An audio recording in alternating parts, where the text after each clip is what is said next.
سلام به مینی ولاگ من خوش آمده. اونم چه ولاگی، ولاگ خرید. آقا کی مثل من عاشق خریده؟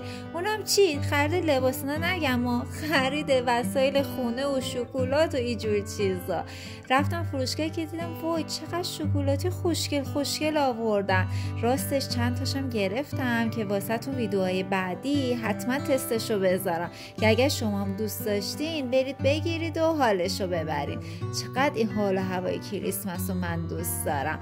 بعد اومدم یه کوچوله میوه گرفتم و این شکلاتا بچه تو جوراب بود.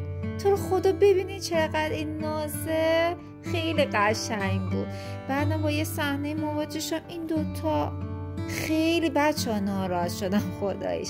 بعدم گفتیم یکم پیاده روی کنیم تو دهکده کریسمسی که من عاشق این مکانه هستم.